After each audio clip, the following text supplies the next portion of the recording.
Hello friends, welcome to Rajesh farming channel. ಇವತ್ತು ನಮಗೆ ಎರಡು ಚಾಲೆಂಜ್ ಇದೆ. ಒಂದು ಬಂದ್ಬಿಟ್ಟು ನನಗೆ, ಇನ್ನೊಂದು ಬಂದ್ಬಿಟ್ಟು ನಿಮಗೆ.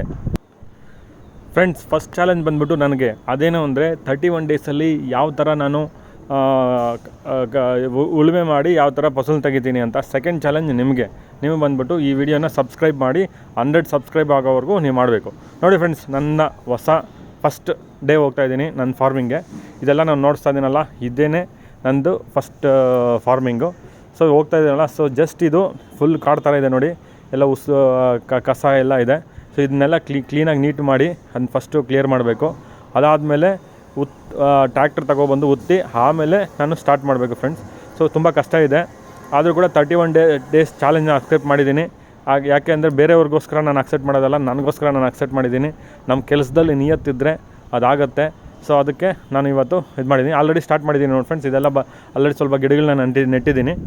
ಆದರೂ ಕೂಡ ಮುಂದಕ್ಕೆ ಅಷ್ಟು ಈಸಿ ಅಲ್ಲ, ನಾವು ಅಂದ್ಕೊಂಡಷ್ಟು ಈಸಿ ಅಲ್ಲ. 31 ಚಾಲೆಂಜನ್ನು ಅಕ್ಸೆಪ್ಟ್ ಮಾಡಿಬಿಟ್ಟೆ, ಆದರೆ ಇಲ್ಲಿ ಒಗಿತಾ ಇದ್ದರೆ ಗೊತ್ತಾಗ್ತಾಯಿದೆ ನೋಡಿ ಎಷ್ಟು ಕಷ್ಟ ಇದೆ. ಅಲ್ಲಿರೋ ಕಸ ನೋಡೋಕ್ಕೆ ಒಂದು 3/2 ಇದೆ, ಅಷ್ಟು ಮಾತ್ರ ಜಾಸ್ತಿ ಗರ್ಕಿ ಇದೆ ಅಂತ ಒಗಿತಾ ಇದ್ದೀನಿ. ಸೊ ತುಂಬ ಸೆಕೆ ನೀರು ಬರ್ತಾಯಿದೆ, ಸಖತ್ ಕಷ್ಟ ಆಗ್ತಾಯಿದೆ. ಆದರೂ ಕೂಡ ನಾನು ಒಂದನ್ನು ಹಿಡ್ದಿದ್ದೀನಿ ಅಂದರೆ ಅದನ್ನ ಬಿಡಬಾರ್ದು ಅನ್ನೋ ಛಲ ನನ್ನಲ್ಲಿದೆ. ಸೊ ಯಾವತ್ತೇ ಆಗಲಿ ಒಂದನ್ನು ಕಡೆವರೆಗೂ ಯಾವುದೋ ಒಂದು ಕೆಲಸ ಮಾಡ್ತಾ ಇರಬೇಕು. ಅದು ಸಕ್ಸಸ್ಸು ಏನೇ ಆಗಲಿ, ನಮ್ಮ ಕೆಲಸ ನಮ್ಮದ್ರಲ್ಲಿ ಕೆಲಸ ಇರಬೇಕು, ನಮ್ಮ ಎಫರ್ಟ್ ನಾವು ಹಾಕಬೇಕು. ಆಮೇಲೆ ಪ್ರತಿಫಲ ದೇವ್ರನ್ನ ಬಯಸಬೇಕು.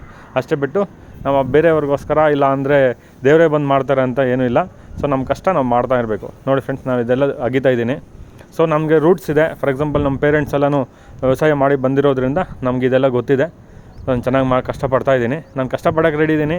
ಬಟ್ ಒಂದೇ ಒಂದು ಸಬ್ಸ್ಕ್ರೈಬು ಬಂದಿಲ್ಲ. ಲಾಸ್ಟ್ 3 ವೀಡಿಯೋಸ್ ಅಪ್ಲೋಡ್ ಮಾಡಿದೆ, ಒಂದೇ ಒಂದು ಸಬ್ಸ್ಕ್ರೈಬು ಬಂದಿಲ್ಲ. ಇದನ್ನೆಲ್ಲ ಈ ಕಷ್ಟ ನೋಡಿ ನಿಮ್ಗೊಂದು ಸಬ್ಸ್ಕ್ರೈಬ್ ಮಾಡು ಅಂತ ನಿಮ್ಮ ಮನಸ್ಸು ಬಂದರೆ ಸಬ್ಸ್ಕ್ರೈಬ್ ಮಾಡಿ. ಆಮೇಲೆ ನಾನು ಇನ್ನೂ ಈ ಚಿಕ್ಕ ಫಾರ್ಮಲ್ಲಿ ನಾನು ಯಾವ ಥರ ಡೇ ಬೈ ಡೇ ನಾನು ಆ್ಯಕ್ಟಿವಿಟಿ ಮಾಡ್ತೀನಿ, ನನ್ನ ಲೈಫ್ ಸ್ಟೈಲ್ ಯಾವ ಥರ ಇರುತ್ತೆ, ನಾನು ಯಾವ ಥರ ಕಷ್ಟಪಡ್ತೀನಿ, ಯಾವ ಥರ ಬೆಳೆ ಬೆಳಿತೀನಿ, ಅದರಲ್ಲಿ ಯಾವ ಥರ ಫಸಲು ಬರುತ್ತೆ, ಅದನ್ನ ಯಾವ ಥರ ಸೇಲ್ಸ್ ಮಾಡ್ತೀನಿ, ಪ್ರತಿಯೊಂದೂ ಅಪ್ಲೋಡ್ ಮಾಡ್ತೀನಿ ನನ್ನ ಫಾರ್ಮಿಂಗ್ ಚಾನಲಲ್ಲಿ. ಸೊ ನನಗೆ ಈ ಫಾರ್ಮಿಂಗ್ ಚಾನಲ್ ಐಡಿಯಾ ಬಂದಿದ್ದು, ಸೊ ನಾನು ಫಸ್ಟು ಬೇರೆ ಚಾನಲ್ನ ಪ್ಲ್ಯಾನ್ ಮಾಡಿದ್ದೆ. ಆದರೂ ಕೂಡ ಈ ರೈತರಿಗೆ ಯಾವ ಥರ ಕಷ್ಟಪಡ್ತಾರೆ, ಅದರಲ್ಲಿ ಏನಿದೆ, ಮತ್ತು ABC ಅಂತ ಏನು ಅಂದರೆ ನಾನು ಬಂದುಬಿಟ್ಟು ಫಾರ್ಮಿಂಗ್ನ ಕಲಿತಾ ಇದ್ದೀನಿ. ಸೊ ಅದಕ್ಕೆ ಆ ಉದ್ದೇಶದಲ್ಲಿ ನಾನು ABC ಅಂತ ಸ್ಟಾರ್ಟ್ ಮಾಡಿದೆ. ನಾನು ಟ್ರ್ಯಾಕ್ಟ್ರ್ ಓಡಿಸೋದು ಬರುತ್ತೆ. ಆಲ್ರೆಡಿ ನಾನು ಊರಲ್ಲಿ ಟ್ರ್ಯಾಕ್ಟ್ರ್ ಓಡಿಸಿ ಎಲ್ಲ ಮಾಡಿದ್ರಿಂದ ನನಗೆ ಟ್ರ್ಯಾಕ್ಟ್ರ್ ಓಡಿಸೋದಾಗಲಿ ಎಲ್ಲ ರೈತರ ಕೆಲಸ ಎಲ್ಲ ಬರುತ್ತೆ. ಅದು ಇನ್ನೊಂದೇನೆಂದರೆ ಇಲ್ಲಿ ಬೆಂಗಳೂರಲ್ಲಿ ಯಾರು ಜನ ಇದ್ದಾರೋ ಅವ್ರಿಗೆಲ್ಲನೂ ಫಾರ್ಮಿಂಗ್ ಬಗ್ಗೆ ಎಲ್ಲನೂ ಗೊತ್ತಿರುತ್ತೆ. ಸೊ ಅವರೆಲ್ಲ ಕೆಲಸ ಮಾಡ್ಕೊಂಡೇ ಬಂದಿರ್ತಾರೆ ಅಂತ ನನಗೆ ಗೊತ್ತು. ಸೊ ನಾವು ಅಂದ್ಕೊಂಡಷ್ಟು ವ್ಯವಸಾಯ ಮಾಡೋದು ಅಷ್ಟೊಂದು ಈಸಿ ಇರೋಲ್ಲ. ಆದರೂ ಕೂಡ ಪ್ರತಿಯೊಂದೂ ಹಾರ್ಡ್ ವರ್ಕ್ ಇರುತ್ತೆ. ಹಾರ್ಡ್ ವರ್ಕ್ ಮಾಡಿದ್ರೇ ಜೀವನದಲ್ಲಿ ಕಷ್ಟಪಡಬೇಕು. ಸೊ ಹಳೆ ಕಾಲದಲ್ಲಿ ಎಲ್ಲರೂ ಆ ತಿಂಗಳಿಗೆ ಏನು ಬೇಕೋ ಅದು ಬೆಳ್ಕೊಂಡು, ಇಲ್ಲಾಂದರೆ ಒಂದು ವರ್ಷಕ್ಕೆ ಏನೇನು ಬೇಕೋ ಅದು ಬೆಳ್ಕೊಂಡು ಮಾಡ್ತಾಯಿದ್ರು. ಇವಾಗ ಕಮರ್ಷಿಯಲ್ ಆಗಿಬಿಟ್ಟು ಎಲ್ಲ ಬೇರೆ ಅಡ್ವಾನ್ಸಾಗಿ ಮಾಡ್ತಾರೆ, ದುಡ್ಡು ಕೊಟ್ಟರೆ ಎಲ್ಲ ಬರುತ್ತೆ. ಬಟ್ ಫಸ್ಟ್ ಹಂಗಿಲ್ಲ, ತುಂಬ ಕಷ್ಟ ಇರ್ತಾಯಿತ್ತು.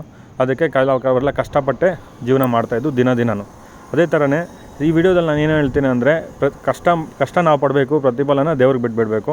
ಆ ಥರ ಮಾಡಿದ್ರೆ ಮಾತ್ರ ನಮಗೆ ಮನಃಶಾಂತಿ ಇರುತ್ತೆ, ಖುಷಿಯಾಗಿ ಇದು ಮಾಡ್ಬೋದು, ನಾಳೆ ಉತ್ಸಾಹದಲ್ಲಿ ಇರ್ಬೋದು. ಅದೇ ನಾವು ಬರೀ ಆಸೆ ಪಡ್ಕೊಂಡಿದ್ರೆ ನಾವು ಹಂಗೆ ಮಾಡ್ಬೋದು. ಹಿಂಗೆ ಫಲದ ಬಗ್ಗೆ ನಾವು ಆಸೆ ಪಟ್ಟರೆ ನಮ್ಮ ನೆಮ್ಮದಿ ಅನ್ನೋದು ಕಡಿಮೆ ಆಗುತ್ತೆ. ಅದರಿಂದ ಕಷ್ಟ ಮಾತ್ರ ಪಡಬೇಕು, ಕಷ್ಟಪಟ್ಟು ಕೆಲಸ ಮಾಡಬೇಕು, ದುಡಿಬೇಕು, ಪ್ರತಿಫಲನ ದೇವ್ರಿಗೆ ಬಿಟ್ಬಿಡಬೇಕು. ಮತ್ತೊಂದು ವಿಚಾರ, ನಾನು ಕೂಡ ಒಂದು ಕಾರ್ಪೊರೇಟ್ ಎಂಪ್ಲಾಯಿನೇ. ಸೊ ನಾನು ಇವಾಗ ಏನು ಮಾಡ್ತಾಯಿದ್ದೀನಿ, ನಾನು ಬೆಳಗ್ಗೆಯಿಂದ 5 o'clockವರೆಗೂ ಕೆಲಸ ಮಾಡಿ ಅದ್ರ ಮೇಲೆ ಮಿಕ್ಕಿರೋ 1 hour 2 hourನ ನಾನು ಈ ಥರ ಎಫರ್ಟ್ ಹಾಕಿ ನಾನು ಫಾರ್ಮಿಂಗ್ ಮಾಡಬೇಕು ಅಂತ ಇಂಟ್ರೆಸ್ಟಾಗಿ ಬಂದಿದ್ದೀನಿ. ಸೊ ಮತ್ತು ಇನ್ನೊಂದೇನೆಂದರೆ ಎಲ್ಲರಿಗೂ ಸ್ವಲ್ಪ 1 ಗುಂಟೆ 2 ಗುಂಟೆ ಅಷ್ಟು ಮನೆ ಮುಂದೆ ಎಲ್ಲಾದರೂ ಇರ್ಬೋದು ಬ್ಯಾಂಗ್ಳೂರಲ್ಲೇ, ಅವ್ರು ಕೂಡ ಟ್ರೈ ಮಾಡ್ಬೋದು. ಯಾವ ಥರ ಚಿಕ್ಕದಾಗಿ ಕೃಷಿ ಮಾಡಿ ಅದರಿಂದ ಬರೋ ಇದನ್ನು ತರಕಾರಿನ ನಾವು ಮನೆಗೆ ಯೂಸ್ ಮಾಡಿಕೊಂಡು ಮತ್ತು ಪಕ್ಕದ ಮನೆಯವ್ರಿಗೂ ಕೊಟ್ಟು ಯಾವ ಥರ ಖುಷಿ ಪಡ್ಬೋದು. ನಾವು ಬೆಳೆದ ಕೃಷಿನ ಯಾವ ಥರ ನಾವು ತಿಂದರೆ ಎಷ್ಟು ಖುಷಿ ಇರುತ್ತೆ ಅಂತ ನಮಗೊಂದು ಸಪ್ರೇಟ್ ಸ್ಯಾಟಿಸ್ಫ್ಯಾಕ್ಷನ್ ಇರುತ್ತೆ. ಆ ಸ್ಯಾಟಿಸ್ಫ್ಯಾಕ್ಷನ್ಗೋಸ್ಕರ ನಾನು ಈ ಕೆಲಸ ಮಾಡ್ತಾಯಿದ್ದೀನಿ. ತುಂಬ ದಿನದಿಂದ ಅಂದ್ಕೊಂಡಿದ್ದೆ, ನನಗೆ ಆಪರ್ಚುನಿಟಿ ಇವಾಗ ಬಂದಿದೆ. ಸೊ ನಾಳೆಯಿಂದ ನಾನು ಆ ಚಿಕ್ಕ ಫಾರ್ಮಲ್ಲಿ ಯಾವ ಥರ ನಾನು ಕೆಲಸ ಮಾಡ್ತೀನಿ ಅಂತ ನಾಳೆ ವಿಡಿಯೋ ನಾನು ಅಪ್ಲೋಡ್ ಮಾಡ್ತೀನಿ. ಒಂದೊಂದು ಚಿಕ್ಕ ಮೂಮೆಂಟೂ ತುಂಬ ಸ್ಪೆಷಲ್ಲು ಮತ್ತು ಲರ್ನಿಂಗ್ ಇರುತ್ತೆ. ಸೊ ಅದರಿಂದ ನಾನು ಯಾವುದೇ ಚಿಕ್ಕ ಕೆಲಸ ದೊಡ್ಡ ಕೆಲಸ ಅಂತ ಏನಿಲ್ಲ, ನಾವು ಇಷ್ಟಪಟ್ಟು ಮಾಡಿದ್ರೆ ಎಲ್ಲನೂ ಖುಷಿ ಸಿಗುತ್ತೆ, ಸಂತೋಷವಾಗಿರ್ಬೋದು. Please subscribe my channel.